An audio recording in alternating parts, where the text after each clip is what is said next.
ነገሩ ከድጡ ወደ ማጡ ገብቷል። በአሜሪካ እየሆነ ያለው ያልተጠበቀ ነው። የዓለምን ስርዓት ባላት አቅም ተመክታ የምትዘውረው ሀያሏ ሀገር አሜሪካ በአሁኑ ሰዓት የፈጸመችው ተግባር ዓለምን ያነጋገረ ክስተት ሆኗል። የአሜሪካው ፕሬዝዳንት ዶናልድ ትራምፕ በኢራን ጦርነት ድል እንዲቀናኝ ጸልዩልኝ ሲሉም በርካታ የሃይማኖት መሪዎችን ወደ ዋይት ሀውስ መጥራታቸው ተገለጸ።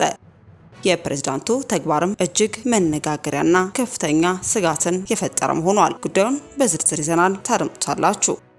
አስከትለንም የኤርትራ መንግስት ፕሬዝዳንት ኢሳያስ አፈወርቅ የፈጸሙት ተግባር መነጋገሪያ ሆኗል። ለበርካታ ዓመታት በስር ያቆዩቸውን ከ40 በላይ የወንጌላውያን እምነት ተከታዮች ላይ ያልተጠበቀ ውሳኔን አስተላልፈዋል። የኤርትራው ፕሬዝዳንት ኢሳያስ አፈወርቅ የወሰኑት ውሳኔ ምን ነበር? የወንጌላውያን አገልጋዮች መጨረሻስ ምንድነው? የሚሉትን እንዲሁ በዝርዝር በመረጃችን ይዘናል። መጽሐፍ ቅዱሳችን በአሞጽ ምዕራፍ 3 ቁጥር 7 ላይ እንደተናገረው ጌታ እግዚአብሔር ሚስጥሩን ለነቢያቱ አስቀድሞ ሳይገልጥም ምንም አያደርግም ሲል ይናገራል። በዓለማችንም ሆነ በምድራችን ስለሚሆኑ ነገሮች ሁሉ አስቀድሞ በነቢያቱ አንደበት ስለመናገሩ ነው። በነቢያት አንደበት የሚናገረው ጌታ እግዚአብሔር በዓለማችን ስለሚሆኑ ነባራዊ እውነቶችም አስቀድሞ ጥንቃቄ እናደርግ ዘንድ ልቦናችንን እንድንመልስ በርካታ ትንቢቶችን ከዚህ ቀደም ተናግሯል። እነዚያ ትንቢቶችም ሆነው ተመልክተናል። በእግዚአብሔር ሰው ፓስተር መስፍን ሙሉጌታ አንደበትም ከ4 ዓመታት አስቀድሞ የተነገረው ትንቢት ቃል በቃል እየተፈጸመም ነው። ፓስተሩ ከጌታ እግዚአብሔር ዘንድ አሁን ስላለው ጦርነት፣ ስለ ጎግ ማጎግ የጅማሮ ጊዜና ሰዓት፣ የትና መች እንዲሁም ኢራን አሁን ስላለችበት ሁነትና አሜሪካ ስለሚገጥማት ሁነትም ቃል በቃል ተናግረዋል። ፓስተሩ ከጌታ እግዚአብሔር ዘንድ ስለ ኢራን የተናገሩት ትንቢት ምን ነበር? የጎግ ማጎግ የጦርነት ጅማሮ ጊዜና ሰዓት እንዲሁም የትና እንዴት ይፈጸማል ሲሉ የተናገሩትን ትንቢታዊ መልእክትም ይዘናል።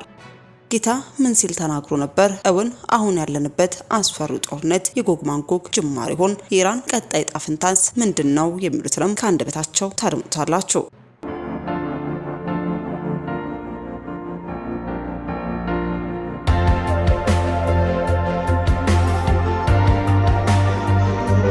አስቀድመን ወደ ያዝንላችሁ መረጃችን ስናልፍ የኤርትራ መንግስት በርካታ የወንጌላውያን እምነት ተከታዮችን ከእስር ለቀቀ። የኤርትራ መንግስት በእምነታቸው ምክንያት ለዓመታት በእስር ላይ ቆዩ በርካታ የወንጌላውያን እምነት ተከታዮችን ከእስር መልቀቁም ተገልጿል። ምንጮች እንደገለጹትም ቁጥራቸው ከ40 በላይ የሆኑ እስረኞች በቅርቡ ከአስመራ አቅራቢያ ከሚገኘው የማይሰዋር ወታደራዊ እስር ቤትም ተፈተዋል። ከእስር የተለቀቁት ሰዎችም በመንግስት ክልከላ ተጥሎባቸው ከነበሩ የክርስቲያን እምነት ተቋማት ተከታዮች መካከልም ናቸው። ይህ የእስረኞች መለቀቅ በቅርብ ወራት ተደጋጋሚ ሲሆን በጥር ወር መጀመሪያ በጋሽ ባርካ ክልል ውስጥ በእስር ላይ የነበሩ 13 የወንጌላውያን እምነት ተከታዮች እንዲሁም በህዳር ወር ክስ ሳይቀርብባቸው ለዓመታት የታሰሩ ወደ 100 የሚደርሱም የተለያዩ የክርስትና እምነት አባላት መፈታታቸውም ተነግሯል። ከተለቀቁት መካከል ሴቶችና ባልና ሚስት የሆኑ ጥንዶች እንዳሉም ምንጮችም ገልጸዋል። በተጨማሪም መንግስቱ ከሃይማኖት ተከታዮች በተጨማሪ ለ18 ዓመታት በእስር የቆዩ ነጋዴዎችን፣ በጸጥታ ኃይል አባላትና ሌሎችን ከማይሰዋር እስር ቤትም መልቀቁም ተጠቅሷል። ነገር ግን ከ20 ዓመታት በላይ በእስር ላይ ያሉ በርካታ የሃይማኖት መሪዎች እንደሚገኙም ይገለጻል። ከእነርሱ መካከል ዶክተር ክፍሉ ገብረ መስቀል፣ ቀሲስ ዶክተር ፍጹም ገብረ ንጉስ፣ ቀሲስ ዶክተር ተክለአብ መንግስት አብ፣ ቀሲስ ገብረ ሚካኤል ገብረ ጊዮርጊስ፣ ፓስተር ኪዳኔ ወልዱና ፓስተር ኃይሌ ናዝጊም ይጠቀሳሉ። የተባበሩት መንግስታትና የሰብአዊ መብት ተከራካሪዎች እንደሚገልጹትም ብዙ እስረኞች በይፋ ክስ ሳይቀርብባቸውና ወደ ፍርድ ቤት ሳይቀርቡ ለዓመታት አስረውም ቆይተዋል። የተባበሩት መንግስታት የሰብአዊ መብት ተቋማት ባለፈው ዓመት ፖለቲከኞች፣ ጋዜጠኞች፣ መምህራንና የሃይማኖት መሪዎችን ጨምሮ እስከ 10,000 የሚደርሱ እስረኞች እንዲለቀቁም ጥሪም አቅርበዋል። የኤርትራ መንግስት እነዚህ እስሮች ከብሔራዊ ደህንነት ጋር የተያዙ መሆናቸውን ይገልጻሉ። በኤርትራ ውስጥ በመንግስት እውቅና የተሰጣቸው 4 የሃይማኖት ተቋማት ብቻ ሲሆኑ እነርሱም የኦርቶዶክስ ተዋሕዶ ቤተክርስቲያን፣ የካቶሊክ ቤተክርስቲያን፣ ኢቫንጀሊካል ሉትራን ቤተክርስቲያንና የሱኒ እስልምናም ናቸው። ከነዚህ ውጭ ያሉት የሃይማኖት ቡድኖች በአገሪቱ ውስጥ የተፈቀደ የሃይማኖት እንቅስቃሴ ማካሄድም አይችሉም። እንዲሁም መንግስት እውቅና ያላቸው የሃይማኖት ተቋማትን በጥብቅ ቁጥጥር ስር እንደሚገኙም ተገልጿል። ታዲያ በሀገሪቱ በመንግስት ያልተፈቀደው የወንጌላውያን እምነት ተከታዮችም ለበርካታ ዓመታት ለእስር ከተዳረጉ በኋላም መለቀቃቸውን የሚገልጽ መግለጫም ከኤርትራ መተላለፉን ተመልክተን እኛም ወደ እናንተ አደረስን። አስከትለን ወደ ያዝንላችሁ መረጃችን ስናልፍ የአሜሪካው ፕሬዝዳንት ትራምፕ ከተለያዩ የሀገሪቱ ክፍል የተውጣጡ የሃይማኖት መሪዎችን ወደ ቢሮአቸው በመጥራትም በኢራን ጦርነት ድል እንዲቀናኝ ጸልዩልኝ ሲሉ በቢሮአቸው ማጸለያቸው ተዘግቧል። በማህበራዊ ሚዲያ ላይ የአሜሪካው ፕሬዝዳንት ትራምፕ የለቀቁት በፕሬዝዳንቱ ኮሚኒኬሽን አማካሪዎች ይፋ የተደረገው ይህ የቪዲዮ ምስልም ፕሬዝዳንት ትራምፕ ከተለመደው የስራ ጠረጴዛቸው ላይ ተቀምጠው በርካታ የሃይማኖት መሪዎች በዙሪያቸው ከበው እጆቻቸውን በፕሬዝዳንቱ ላይ በመጫንም ሲጸልዩላቸው በምስሉ ላይ ታይተዋል። የጸሎት ስነ ስርዓቱ ዋና ዓላማ በዚህ ፈታኝ የጦርነት ወቅት ሀገሪቱን ለመምራት የሚያስችል መለኮታዊ ጥበብና ጥንካሬ እንዲያገኙ እንዲሁም በአሁኑ ሰዓት በውጊያ ቀጠና ውስጥ ለሚገኙ የአሜሪካ ጦር ኃይሎች አባላትና ወታደሮች እግዚአብሔር ከለላ እንዲሰጣቸው ለመጠየቅ በጦርነቱም አሜሪካ ድል እንዲቀናት ለመሆኑን ተዘግቧል። በስነ ስርዓቱ ላይ የጋራ ጸሎት የመሩት ፓስተር ቶም ሲሆኑ እግዚአብሔር ለፕሬዝዳንቱ ጸጋውና ከለላውን እንዲሰጥም ለጦር ኃይሉ አባላት ደግሞ ጥበቃ እንዲያደርግላቸውና አሜሪካን ከእግዚአብሔር በታች የሆነች አንዲት ሀገር አድርጎ ለመምራት የሚያስችላቸው ጽናት ለፕሬዝዳንት እንዲሰጥም ተማጽነዋል ብለዋል። ይህ የሃይማኖት አባቶችና የጸሎት ስብሰባም የተደረገውም ዩናይትድ ስቴትስ አሜሪካና እስራኤል በኢራን ላይ በጋራ ሆነው በከፈቱት የጦርነት ዘመቻ መሆኑም ተገልጿል። በስተመጨረሻም ጌታ እግዚአብሔር በዘመናት መካከል መልእክቱን ልኮ ይናገራል። በዚህም ልብ ላለ መመለስ ሲሆን ትንቢትን ለሚነቁ መጥፋት ሲሆንም አይተናል። ከጌታ እግዚአብሔር የተነገረው እጅግ ጥብቅና አስቸኳይ ትንቢትም በእግዚአብሔር ሰው ፓስተር መስፍን ሙሉጌታ አንደበት ተነግሯል። አሁን የጎግ ማጎግ ፍጻሜ ነው። ሰዎች እንዲራቡ የሚያደርግ ሲስተም ተለቋል። የኑሮ ውድነት ይመጣል። ማንም ሊቋቋመው አይችልም። አሜሪካ ሰላም በማጣት ትናወጣለች። አሜሪካ የምትታወቀው በሰላሟ ነው። ከዚህ በኋላ ግን ሰላም አትሆንም። እኔ የምናገረው ጌታ ስለተናገረኝ ነው። ሶስተኛው ፈረስ ተለቋል። አሁን የሚያዋጣው ንስሐ ገብቶ መዘጋጀት ብቻ ነው እንጂ መከላከያ ሚኒስቴርን ማዘጋጀት አይደለም። ብልህ መሪዎች ካላችሁ ህዝቡን ወደ ንስሐ አምጡት። የሚመጣው ነገር ይገላል ብቻ ሳይሆን እርስ በርስ ያባላል በማለትም የእግዚአብሔር ሰው ፓስተር መስፍን ሙሉጌታ ያለንበትን አስጨናቂ ጦርነት አስመልክቶ ከጌታ የተቀበሉትን ቃል በቃል ማስተላልፈዋል። በፓስተሩ አንደበት የተነገሩ ልብን የሚያረዱ ህዝቡ ሁሉ አድምጦ ራሱን ሊያዘጋጅበት የተገባው መልእክት ምን ይሆን? በአሜሪካ ላይስ የሚመጣው አስፈሪ ክስተት ምንድነው? የኢራን ቀጣይ ጣፋንታስ ምን ይመስላል? ይህ ጦርነት የጎግ ማጎግ ፍጻሜ ሲሆን የሚሉትንም ከአንደበታቸው እንድታደምጡት ጋበዝን። የተናገረኝን የመናገር እድል ካገኘው አብራራለሁ። ጎግ ማጎግ አሁን እንዴት ሊሰራ እንደቻለ የጎግ ማጎግ ፍጻሜ ምዕራፍ 38 እና ሕዝቅኤል ምዕራፍ 39 ያለ እግዚአብሔር ግን ሰማይ ላይ ያሳየኝ ወገኖቼ ሕዝቅኤል 36 እስከ 39 ነው። የእስራኤል አሁን በቅርብ in the near future የሚሆነው ሪስቶሬሽን እና ይሄ ነገር ከሕዝቅኤል ጋር እንዴት እንደሚገናኝ የሰራዊት ጌታ እግዚአብሔር አሳይቶኛል። የአብዛኛው ህዝብ የሚጠቀመውን እሱን የሚመታ ሲስተም አለ፣ ሃይራርኪ አለ፣ ረሃብ የሚያመጣ ሰዎች እንዲራቡ የሚያደርግ it is a system ዘይት እንዲንር የሚያደርግ ይሄ ነው። ራዕይ ምዕራፍ 6 ከቁጥር 5 እስከ 6 ያለው ሶስተኛው ፈረስ እሱ ስለተለቀቀ ነው። ሶስተኛው ማህተም ተፈቷል ነው ማለት። ጤፍ ከዚህ በላይ ይወደዳል። ማንኛውም አይቋቋመም ወገኖቼ። ስንዴ ይወደዳል፣ ገብስ ይወደዳል፣ ሩዝ ይወደዳል ወገኖቼ። ደቡብ አፍሪካ ይወደዳል፣ ታንዛኒያ፣ ሞዛምቢክ ላይ፣ ህንድ ላይ፣ ባንግላዴሽ፣ ፓኪስታን ላይ ይወደዳል። ሶስተኛው ፈረሰኛ ተለቋል። የባይደን ሲስተም የፕሬዝዳንት ባይደን ሼክ ያደርጋል ወገኖቼ። አሜሪካ ሰላም በማጣት ሼክ ታደርጋለች። በወንበዴ በሰፈር ወንበዴ አሜሪካ በሰላም ትታወቃለች። ከዚህ በኋላ ሰላም አትሆንም። እኔ እግዚአብሔር ስለተናገረኝ ነው ምነግራችሁ። እንግሊዝ ብትሄዱ ሰላም አታገኙም። ኖርዌይ ብትሄዱ ሰላም አታገኙም። ለምን? the third ይሄ ሶስተኛው ፈረሰኛ the third rider has been released ተለቋል ወገኖቼ። the rider መሪው ነው ብያችኋለሁ። የሆኑ አካባቢዎችን ሊያጠፋ የሚፈልግ አሊያንስ አለ። አንደኛው አሊያንስ ሌላኛውን አሊያንስ ሊያጠፋው ይሄዳል። በሐጌ እንዳየነው መንግስት በመንግስት ላይ ጌታ ኢየሱስ ክርስቶስ እንደተናገረው መንግስት በመንግስት ላይ ንስሐ ገብቶ መዘጋጀት ብቻ ነው የሚያዋጣው። መከላከያ ሚኒስቴር ማደራጀት አይደለም። ብልህ መሪዎች ካላችሁ ህዝቡን ወደ ንስሐ አምጡት። ሚዲያዎችን ለንስሐ ዋጇቸው፣ ለንስሐ ቀድሷቸው። ስንዴና ገብስን የሚያወድም የአብዛኛውን ሰው ወይኑንና ዘይቱን አትንካ አለ። ምክንያቱም አንዳንዶቹ ተዝቆ የማያልቅ ብር ስላላቸው ተወደደ ቢባል ለነሱ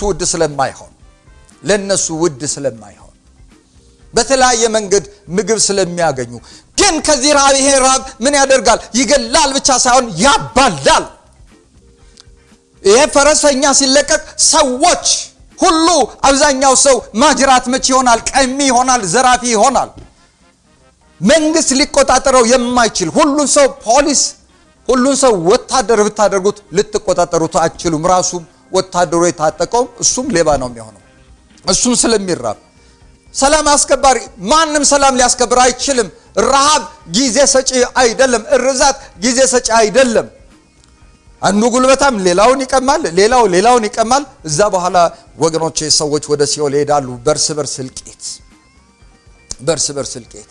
በጣም አዋጪው ሰላም ማምጣትና ፍቅርን በማምጣት ያለንን ተባብረን እንድንበላ ማድረግ ነው። እግዚአብሔር ስለሚወደን ይሄን መልእክት ስለላከ ይሄን መልእክት የምትሰሙ በተለያየ እርከን ያላችሁ የህዝብ መሪዎች፣ የህዝብ አገልጋዮች ህዝብን ወደ ንስሐ አምጡ።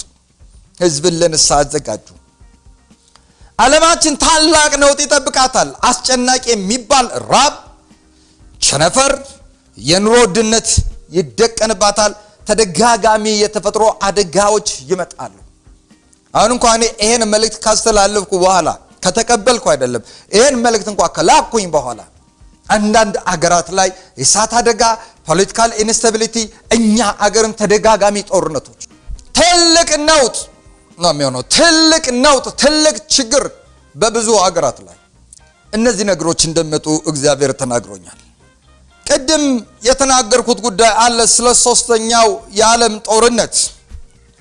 ለሶስተኛው የዓለም ጦርነት እየተዘጋጁ ያሉ አገራት እንዳሉ በጣም እርግጠኛ መሆን መቻል አለባችሁ።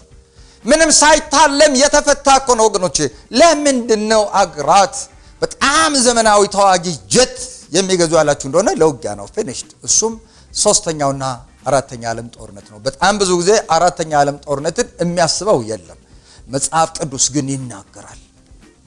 ሶስተኛው ዓለም ጦርነትን የሚያምኑት ብዙ ሰዎች እንዳሉ አውቃለሁ። በተለይ የመጽሐፍ ቅዱስ አማኞች፣ የአውሮፓም፣ የአሜሪካም፣ የአፍሪካ፣ የኤስያ የመጽሐፍ ቅዱስ አማኞች ሶስተኛው ዓለም ጦርነትን ያውቃሉ፣ እንደሚመጣ ያውቃሉ።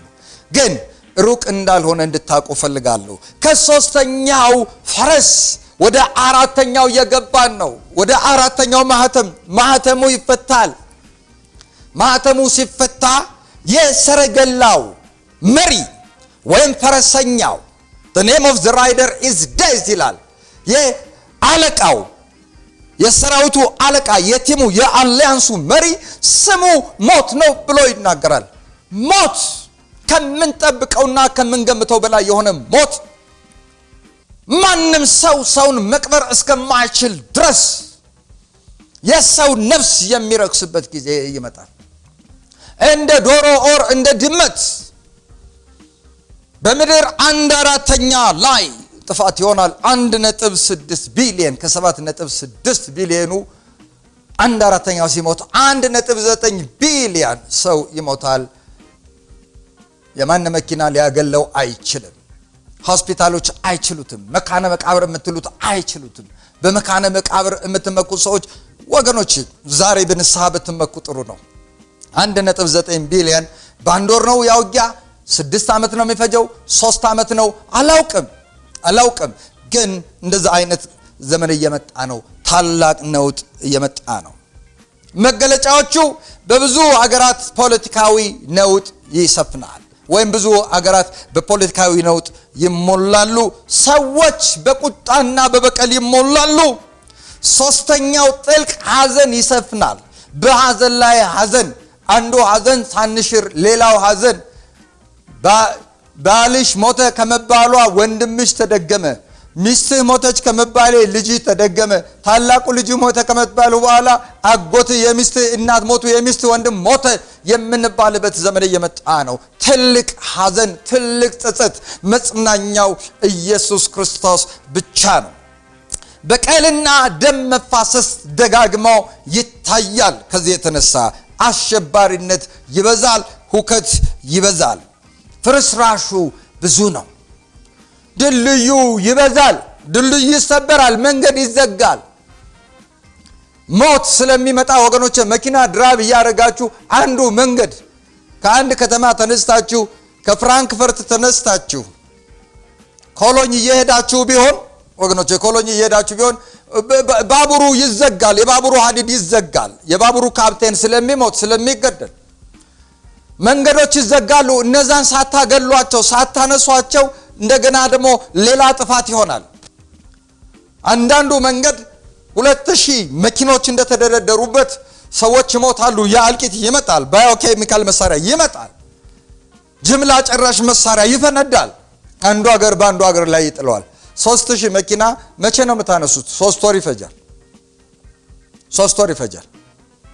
ያንንም እኮ ማግለል የሚችል ካለ ነው።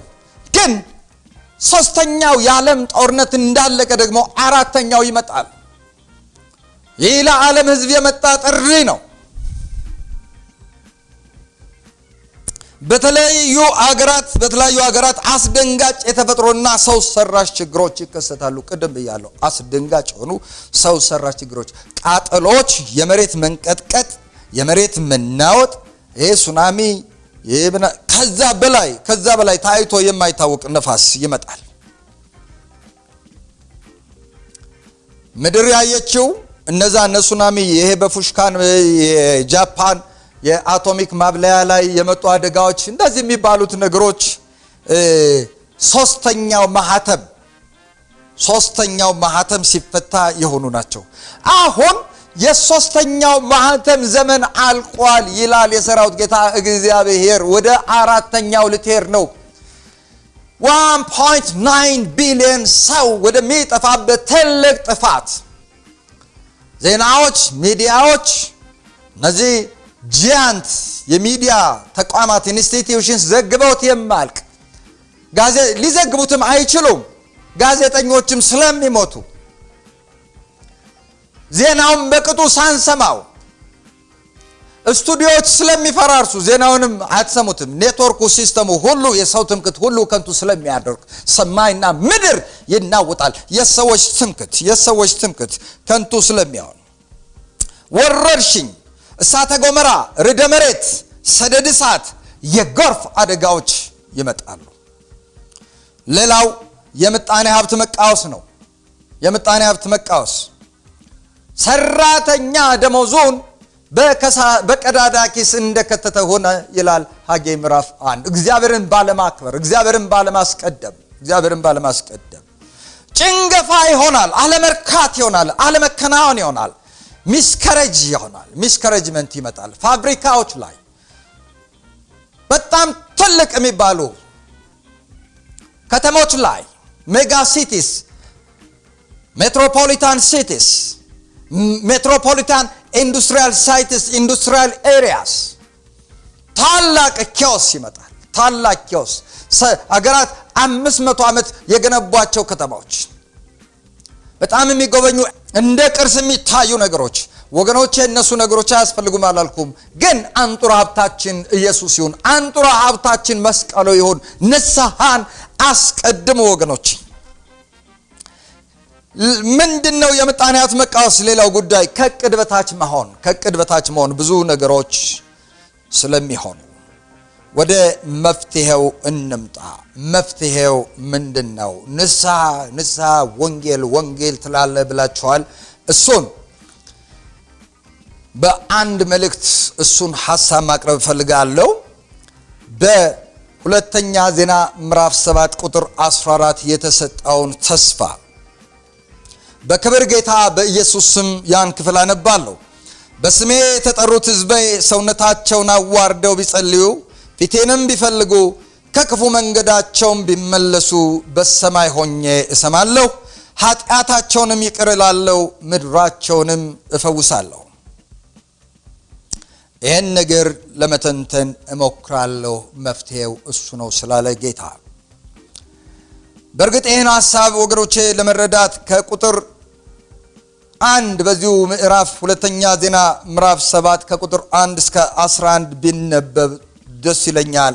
ግን ማንበቡም ጊዜ ስለሚወስድ ጊዜ ለመቆጠብ እኔ ሳላነብ ልሂድ።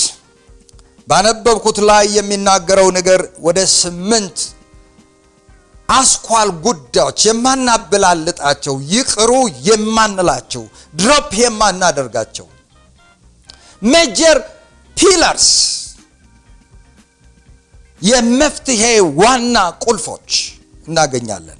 በስሜ የተጠሩ ሕዝቤ ራሳቸውን ቢያዋርዱ፣ 3ኛ ቢጸልዩ፣ 4ኛ ፊቴን ቢፈልጉ፣ 5ኛ ከክፉ መንገዳቸው ቢመለሱ፣ 6ኛ ከሰማይ ሆኜ እሰማለሁ፣ 7ኛ ኃጢአታቸውን ይቅር እላለሁ፣ 8ኛ ይቅርታ ማግኘት፣ 9ኛ ምድራቸውን እፈውሳለሁ።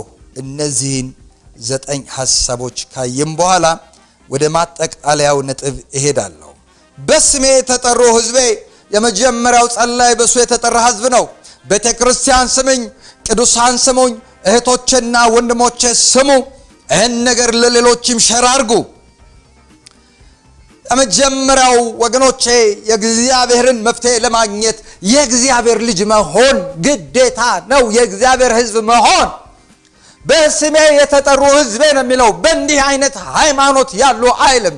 እንዲህ አይነት ዜግነት፣ እንዲህ አይነት ትምህርት ያላቸው፣ ቆዳቸው፣ ቀለማቸው፣ ሀብታቸው፣ ትምህርት ደረጃቸው አይልም።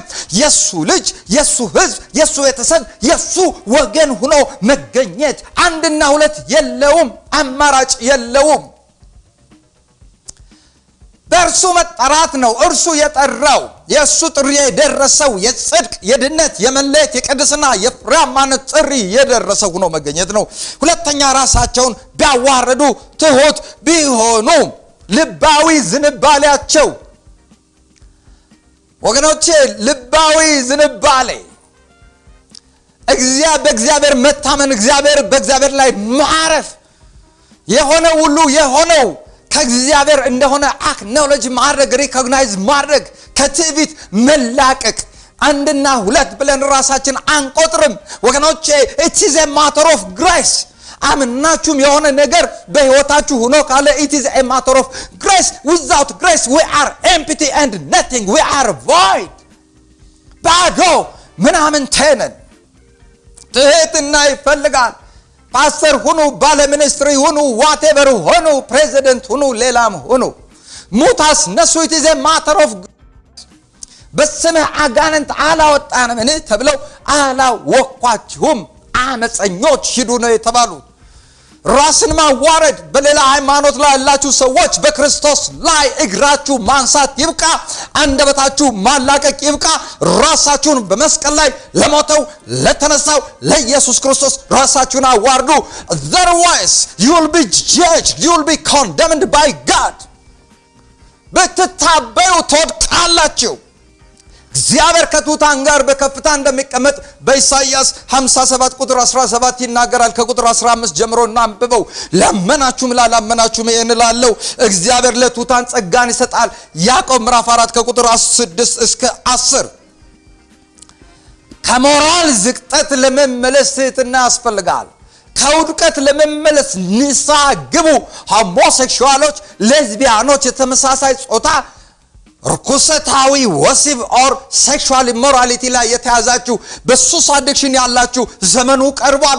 ንስሐ ግቡ፣ ራሳችሁን አዋርዱ፣ ኢየሱስን ማረኝ በሉት። ለእናንተ በፈሰሰው ደም ታጠቡ። ኢየሱስ ክርስቶስ ይወዳችኋል። ኢየሱስ ይምራችኋል። መፍትሄው እሱ ነው። በትህትና ከሆንን፣ ልብሳችን ሳይሆን ልባችንን ከቀደድን፣ ከልባችን ላይ ድንጋዩን ልብ ካወጣ ነው የሰራዊት ጌታ እግዚአብሔር ተምች ኩብኩባና አንበጣ የበላውን ዘመን ይፈውሰዋል፣ ይመልሰዋል። በኢዮኤል ምዕራፍ 2 ከ11 እስከ 17 እንዳለው ከተመለስን እግዚአብሔር ይራራል። ከዛ በኋላም እሳት ይልካል። የትዕቢተኞች ፍጻሜ፣ የትዕቢተኞች ዕጣ ፈንታ ምሳሌ ምዕራፍ 18 ቁጥር 12 እና ሚክያስ 6:8 ላይ ተገልጧል። እናንብበው በግላችን። ስለዚህ አንደኛ በስሜ ተጠሩ ሕዝብ ያለ፣ ሁለተኛ ራሳቸውን ቢያዋርዱ፣ ሶስተኛ ቢጸልዩ፣ ፊቴን ቢፈልጉ ቢጸልዩ ብሎ ይናገራል። ጸሎትና ፊቱን መፈለግ የተለያዩ ናቸው። ለአይቼን ያስቀመጥኳቸው ቢጸልዩ ራይት አቲቲዩድ፣ ጤናማ ፍለጋ፣ ሰዋዊው ባህላዊው አይደለም ወገኖች። ብዙ አይነት ጸሎቶች አሉ በምድራችን ላይ።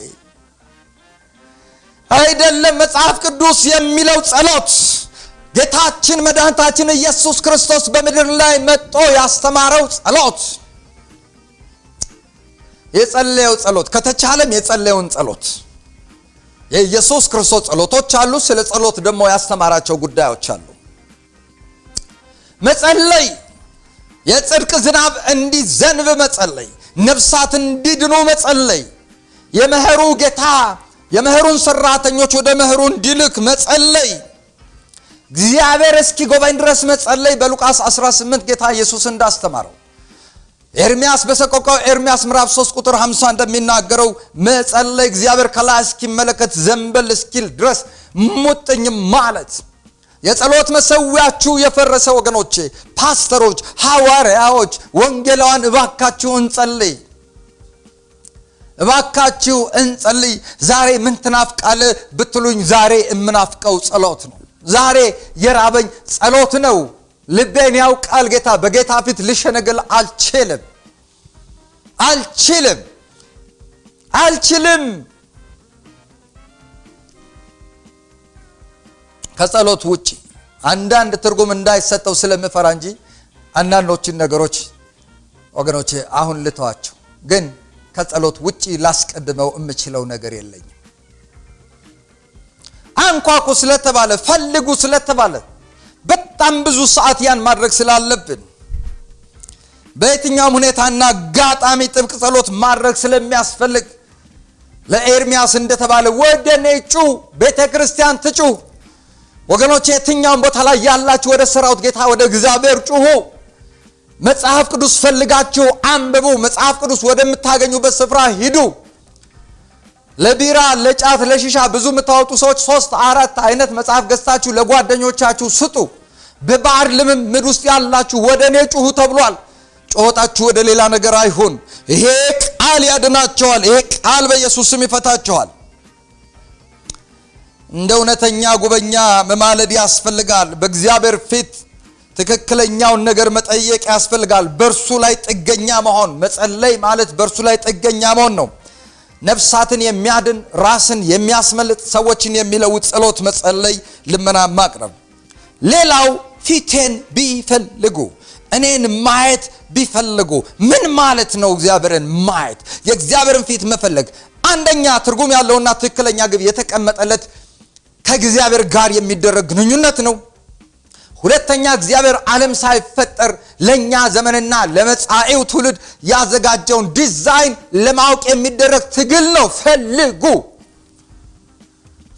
እግዚአብሔር ስለማይገኝ አይደለም ወገኖቼ። ሰማይ ዙፋኑ፣ ምድር የእግሩ መረገጫ ነው። 3 አይነት የእግዚአብሔር ህልውና ነው ያለው። አንደኛ ይሄ ሁለንተናዊ የምንለው ህልውና አለ። ሁለንተናዊ በማንነቱ እግዚአብሔር በመሆኑ የሚገልጠው ህልውና። ሁለተኛው ተገላጭ ህልውና የሚባል አለ። God's manifested presence የምንለው God's manifested presence። ይሄ እግዚአብሔር በህዝቡና በሌሎች መካከል ልዩነት የሚያደርግ፣ ባህር የከፈለበት፣ ሽባ የሚተረትርበት፣ ኢያሪኮን ያፈረሰበት፣ ንዕማንን የፈወሰበት፣ የሞተን ልጅ የፈወሰበት፣ ክብር ለኢየሱስ ክርስቶስ ይሁን። HIV የሚፈወስበት፣ ኤድስ የሚሞት ማንም ነገር፣ ድንቆች፣ ተአምራት፣ እብዶች የሚፈወስበት። ኢየሱስ እብድ ይፈውሳል። ኢየሱስ HIV ይፈውሳል። ኢየሱስ ቀንበር ይሰብራል። God's manifested glory። እንደገና አማኞች የሚገነቡት ህልውና የሚባል አለ። በፍሬያማነትና በመታዘዝ ለእግዚአብሔር በመኖር የእግዚአብሔር ደስታ በመሆን። ለዚህ ሁለቱ የእግዚአብሔር ህልውናዎች የሚታዩበትን ሁኔታ ነው የሚያሳየው። የእግዚአብሔርን ትድግና ለማግኘት የሚደረግ መቃተት እዙ እግዚአብሔር መፈለግ ይባላል እንጂ እግዚአብሔር ጠፍቶ አይደለም። በባትሪ በባውዛ ሳሙኤል አይደለም የምንፈልገው። ጌታን ተቀበሉ ሲባል እንደምናቃለለው አይደለም። እግዚአብሔር የሚባላ እሳት ነው። መሐሪና አፍቃሪ ታጋሽ ስለሆነ ታግሶ ነው። የት ሄጄ ልቀበለው ጌታን? እጅን ዘርግተህ ልብን ከፍተህ ወደ ህይወቴ ግባ ማለት ነው። አመጽን ከተቀበልክ ኃጢአትን ከተቀበልክ ኢየሱስን መቀበል እንዴት ያቅትሻል? እግዚአብሔርን ለማየት እግዚአብሔርን ለመስማት ምሪት ለማግኘት የሚደረግ ምጥ ነው፣ መቃተት ነው። አገልጋዮች ወደዚህ ዘመን እንግባ ወገኖች፣ ወደዚህ ዘመን እንግባ። ሰዓቱ አይደለም። the third Elijah የሚል ትምህርት አስተምሬያለሁ። ጎስፔል ላይት በነበረው የጾም ጸሎት ፕሮግራም ላይ አገልግያለሁ። Elijah in the end times ይነሳል ወገኖቼ፣ የሚነሳ የዘመነ ፍጽምቱ ኤልያስ ያ እንዲመጣ በሁለቱ ኤልያሶች የመጀመሪያው ኤልያስ በአንደኛና በሁለተኛ ነገሥት የምናየው ኤልያስ ነው። ሁለተኛው ኤልያስ መጥምቁ ዮሐንስ ነው። ሶስተኛው ኤልያስ የሁለቱን ክብር፣ የሁለቱን ኮሚትመንት፣ የሁለቱን ታዛዥነት፣ የሁለቱን ቅባት ይዘው የሚነሱ ኃያላን ኢየሱስ ክርስቶስ ጌታ ነው። ያ እንዲመጣ የሚቃትቱ እግዚአብሔርን ይፈልጋሉ። ወደዛ ዘመን ግቡ አገልጋዮች፣ ፓስተሮች ግቡ፣ ሐዋርያዎች ግቡ፣ ወንጌላውያን ግቡ፣ ዘማሪዎች ግቡ። ወደ ኮራት ፈፋ እንግባ ወገኖች። አንድ ነገር ጥዬ ልሂድ እዚህ ላይ። ኤልያስ ሰማይ ከዘጋ በኋላ 3 ዓመት ጸልየዋል። 3 ዓመት ነው የጸለየ። 1 ዓመት በኮራት ፈፋ፣ 2 ዓመት ርጋፊ ዘይትና ርጋፊ ዶቄትና እንጥፍጣፊ ዘይት በነበራት መበለት ቤት 3 years ነው የጸለየው። 3 years he was devoted. He devoted himself. የትም ቦታ ሳይሄድ the third Elijah is coming. ይገለጣል ወገኖቼ። ሌሎች ነገሮች አሉ። ከክፉ መንገዳቸው ቢመለሱ መመለስ ነው ወገኖቼ። መመላለስ አይደለም ከኃጢአት ጋር ይቅር በለኝ መመለስ ወደ ጌታ ፈቃድ መመለስ ነው።